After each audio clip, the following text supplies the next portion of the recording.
peale, kui ta plaksutama ei õpi kohe alguses, ta praegu selle järgi vaatab, et kas ta üldse päeva lõpuks tuleb. Aga mina olen Kristel ja see lugu, mis siin praegu mängis, ei ole üldse mitte juhuslik, sest selle loo saatel õigemini valmis mõned aastad tagasi Eesti kooliõpilaste, tudengite käe all, täitsa nende enda väikeste kätega Eesti esimene päikeseauto.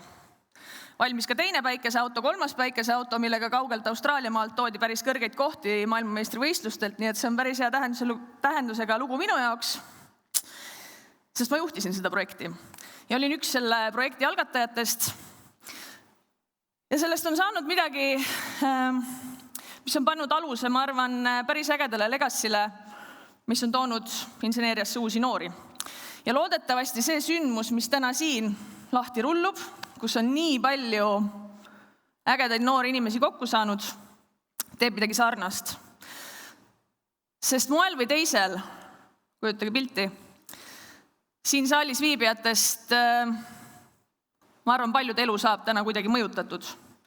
Mismoodi, kas läbi selle, et kellestki teist saab insener, võib-olla mingil muul moel, aga midagi kindlasti juhtub. Nii et olge siin avatud südamega, kuulake, küsige hästi palju küsimusi.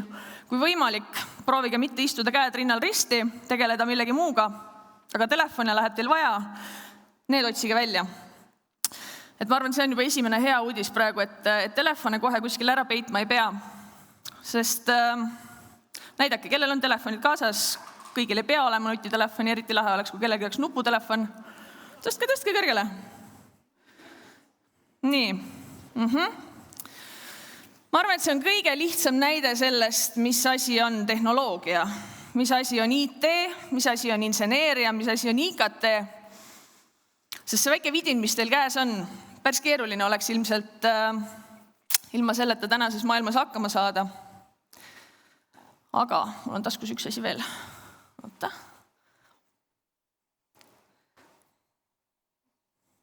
Näete kõik, jah? Mis see on? Lusikas. See on ka kõrgtehnoloogiline seade. Sest teate mis? Tehnoloogia ei ole seotud ainult arvutitega. See ei ole ainult digitaalne. Tehnoloogia on kõik see, mis aitab meil lahendada mingit sorti probleeme. Ja lusikas teatavasti aitab paremini süüa näiteks suppi. Nii et jätame selle lusika siia. Tehnoloogia on kõikjal meie ümber. Ja minu jaoks päris suur taipamine siis, kui ma sisenesin sellesse inseneeria projekti Solaraid, kus me seda väikeseautot ehitasime, olles kusjuures väike kõrvalpõige, jätnud tegemata gümnaasiumi lõpus matemaatikaeksami, sõltumata sellest, et ma olin klassis matemaatikas vaata et kõige tugevam, läinud õppima ajalugu, sest mu matemaatikaõpetaja arvas, et minust võiks saada kunagi poliitik. Ise ma ei osanud sellest midagi arvata tollel hetkel. Töötasin 10 aastat pangas, tegelesin müügi ja turundusega, olin üks Eesti esimesi sotsiaalmeedia juhte üleüldse. Ja siis järsku leidsin ennast tehnoloogia projektist, kus ehitatakse päikeseautot. Well, ma nüüd ei mäleta, miks ma sellest küll rääkima hakkasin. Aga see oli igal juhul väga oluline kõrvalepõige selleks, et te saaksite arvu üldse, kes olen mina ja miks ma olen siin. Ma olen teinud elus igasuguse veidreid asju. Ma ei ole läbi ja lõhki tehnoloogia inimene, rääkimata siis inseneriks olemisest, aga ma enam ei karda tehnoloogiat. Sest see oli miski, mis oli mulle väga omane. Ma võisin teha mida iganes, mis tüüpi projekte, aga tehnoloogia tundus kuidagi kauge, võõras, ma ei saa midagi aru, vennad kirjutavad seal koodi. Aga kõige suurem taipamine on see, et tehnoloogia valdkond ei koosne mitte kunagi üksi progejatest, ei koosne kunagi üksi inseneridest, vaid seal on väga palju erinevaid oskusi vaja. Ja ma arvan, et see esimene asi, mille te võiksite siit kaasa võtta, ükskõik, kas te lähete siis hardcore koodima, ehitama uusi seadmeid või lusikaid, siis ärge kartke seda valdkonda, sest sellega saab päriselt luua muutust. Sest nii naljakas, kui see ka pole, kui me vaatame enda ümber ringi, kas keegi peale selle lusika ja telefoni võib-olla mõni julgem siin oskab nimetada veel mõne asja, mille on loonud insenerid. Kahvel, jess, jumala hea pakkumine. Ka nuga võin öelda saladuskatte all. Kas tuleb veel mõni hea pakkumine? Taldrik, ja lähme võib-olla natuke laiemalt sektorite ülesemaks. Pott või pott? Enam ei julge öelda, tegelikult mõlemad on õiged. Tegelikult fakt on see, et kui me võtaksime siit ruumist praegu ära kõik asjad, mille taga on inseneride töö, siis me jääksime siia kurvalt, rõõmsalt, ei tea, väljas sajab vihma ilmselt pigem kurvemalt, lageda taeva alla täiesti paljalt seisma. Sest kui me ei oleks insenere, ei oleks meil mitte midagi, millega me oleme tänapäeva elus harjunud. Nii et tasub mõelda selle peale, et võib-olla tahaks ise ka midagi sellist siia maailma luua.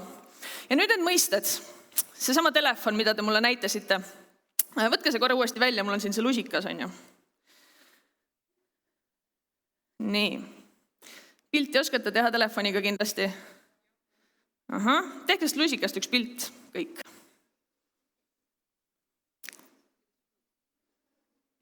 Taustaks ütlen, et ka tänast sündmust pildistatakse ja jäädvustatakse ja neid fotosid võidakse kasutada ka kommertsiaalsetel eesmärkidel kuskil meedias.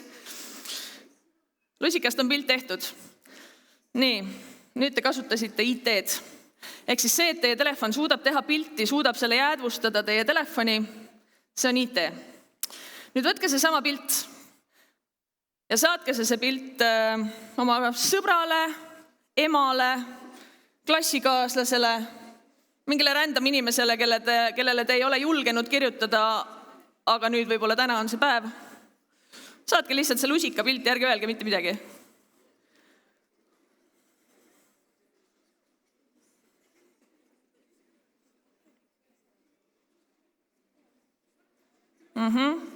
Ma näen juba, kuidas teil läheb hästi tehnoloogia valdkonnas. See, mis te praegu tegite, on IKT. Ehk siis see pilt liikus teie seadmest kellegi teise seadmesse. Kommunikatsioon koos IT-ga, IKT, IKT, tunnikontrolli pärast ei tule. Ja tehnoloogiast me juba rääkisime, enam-vähem võib-olla saite aru, mida see endast kujutab ja mõtlete ehk ka kaugemale digiseadmetest ja et selle kõige taga on insenerid. Aga selleks, et insenerid saaksid asju teha, on vaja julgeid inimesi, kes tulevad ideedega, kes märkavad probleeme ja tahavad probleeme ka lahendada. Ja selliseid inimesi tuleb siia lavale täna üksjagu ja ma usun, et neid on ka teie seas päris palju. Nii, see oli selline tore väike sissejuhatus, nüüd on mõned olulisemad ka kaubanduslikud teadaanded, sest kui mina olin 7., 8., 9. klassis kuskil sealkandis, siis polnud mul õrna aimugi, mis must saab. Või tegelikult valetan, ma tahtsin saada näitlejaks. Gümnaasiumi lõpus läksin direktori vastuvõtule, kuhu siis tublimad õpilased kutsuti. Ütlesin, ma saan näitlejaks, siis ta ütles, et Kristel. Mine õpi ikkagi midagi asjalikumat, sest lavakast tulevad ainult eluheidikud ja joodikud. Nii et näitlejat minust ei saanud. Ma arvan, et selle info taga oli ka soovitus minna mingisuguseid reaalaineid õppima. Siin ma täna olen. Räägin teile lavalt asju. Aga teie olete siin kohas sündmusel, millest mina oleksin selles vanuses saanud ainult unistada. Nii et te olete õnnega koos ja me peame selle eest olema ikkagi, ma arvan, tänulikud. Tänutunne on mingi asi, mida ka tasub noorest peale juba õppida. Harnole, Eesti Haridus- ja Noorteametile, kes seda sündmust korraldab koostöös oma heade partneritega nii kutsekoolidest, kõrgkoolidest, kui siis ka 3 õunale, kes on selle ägeda ürituse siin produtseerinud ja kokku pannud. Ja selleks, et asjad saaksid juhtuda, ärge unustage, on vaja leida ka rahastajaid, sest ainult ideest ja nutikatest inimestest teinekord ei piisa, siis sellele kõigele on pannud ka õla alla Euroopa Sotsiaalfondi programm, mille eesmärk on siis inseneeriat ja ITK valdkonna erialasid populariseerida. Aga ma arvan, et see lusikas meeldis teile rohkem kui see info. Oluline on see, et te olete täna täiega kohal, kuulate, jätate asju meelde, loote napakaid seoseid ja ei karda seda valdkonda, sest tehnoloogiaga saab väga palju ära teha. Nii, aga minu jutust tänaseks ei aita, ma tahaks ikkagi tulla lavale tagasi. Aga ma tahaksin kutsuda meie esimese programmi päris osalise, esimese superstaari Liina Kanteri Harnost, kes on tulnud siia, et öelda teile omalt poolt tervitussõnad ja tõmmata see programm nüüd päriselt ägedalt käima. Nii et teeme suure aplausi, nii et Sam julgeks tulla.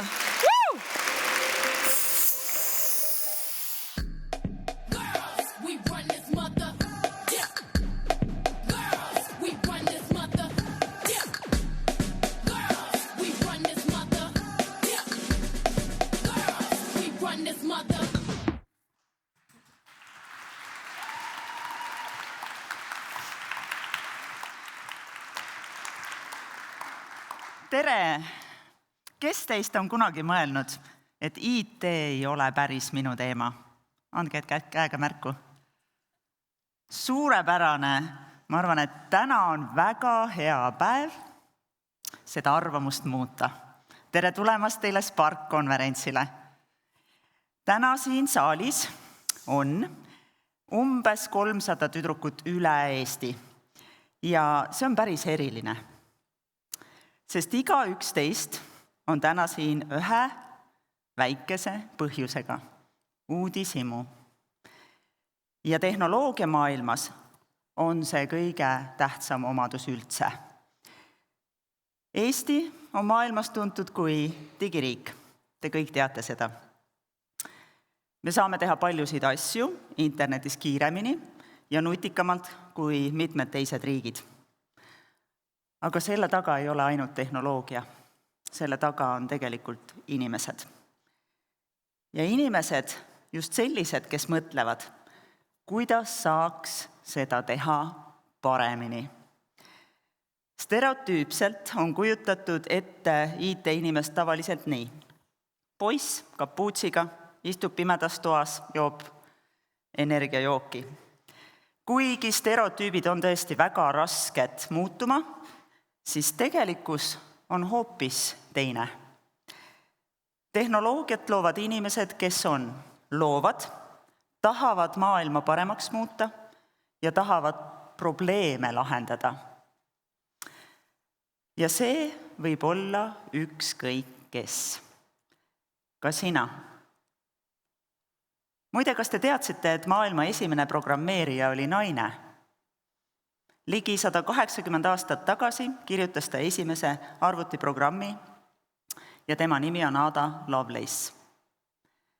Nii et kui keegi ütleb teile, et tehnoloogia ei ole tüdrukute jaoks, siis ajalugu ütleb hoopis midagi muud.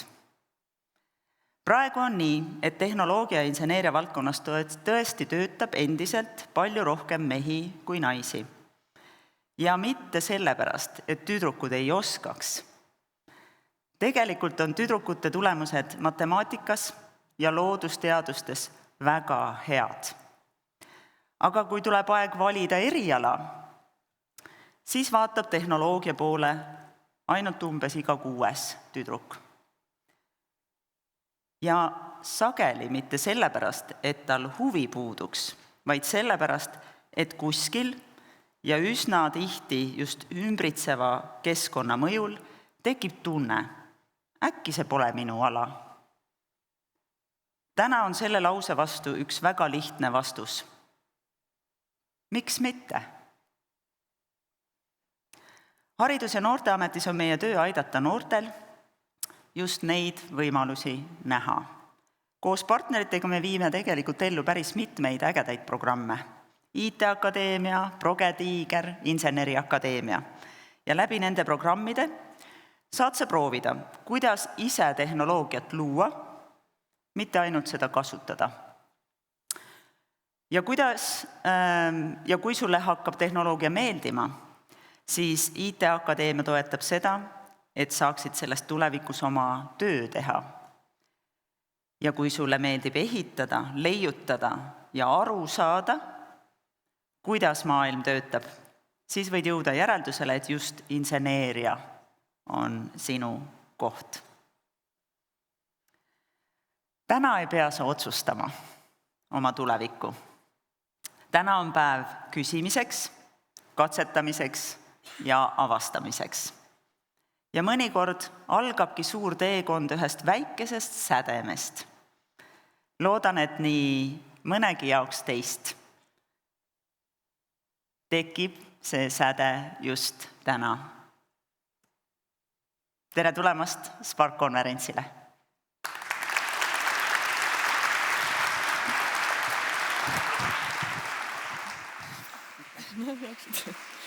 No nii, jätsid mulle siin mõnusasti 5 minutit aega.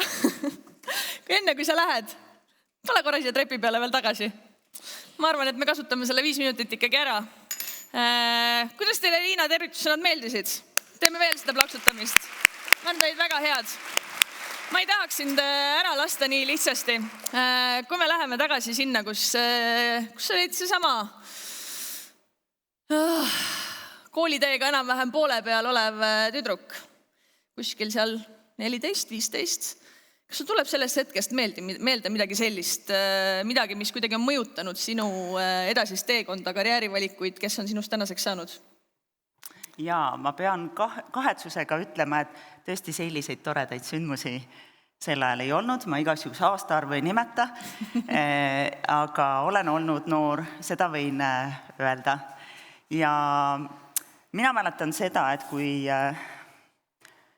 mina olin teie vanune, siis oli üks omadus, mulle meeldis probleeme lahendada ja alati, kui kuskil oli vaja kedagi appi, olin ma esimesena kohal.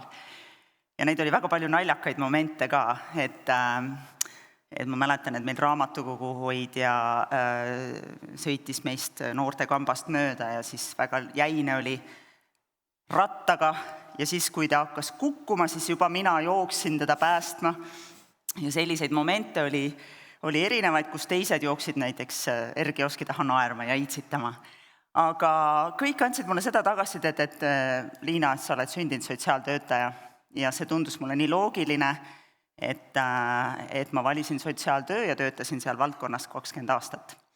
Peale seda ma olen töötanud nüüd hiljem hoopis pangas ja nüüd hariduses, aga mis ma tahan teile selle looga öelda võib-olla on see, et see sama peegeldus, mida teile tagasi antakse, aitab teil tuvastada, mis on teie tugevused. Aga mõnikord peab teil olema endal ka see taipamine, et näiteks minu puhul, kes ma olen siiani probleemi lahendaja, siis see omadus ei ole ainult sotsiaaltöös vajalik. Seda omadust saab ükskõik, mis erialas, ka tehnoloogias rakendada. Ja need on need kohad, kus tüdrukud peavad olema teadlikud sellest, et eksisteerivad ka stereotüübid. Et väga sageli teile näidatakse teiste ümbritsevate inimeste poolt ainult seda poolt paletti kõikidest erialadest ja valikutest. Ehk et te võiksite olla rohkem teadlikud, et teil on kogu maailm valla, mille hulgast valida. Lihtsalt teadke oma tugevusi. Super, mul on väga hea meel, et sa tagasi tulid. Teeme Liinale veel ühe suure aplausi. Aitäh! Ja jätame siit meelde. See, kui keegi su ümber arvab, et sinust peaks saama sotsiaaltöötaja, minu puhul poliitik või ajaloolane, siis tegelikult valikuid on igasuguseid. Katsu uurida, olla uudishimulik ja leida erinevaid teid ja katsetada, sest sinu tegelik kutsumus võib olla hoopis kuskil mujal.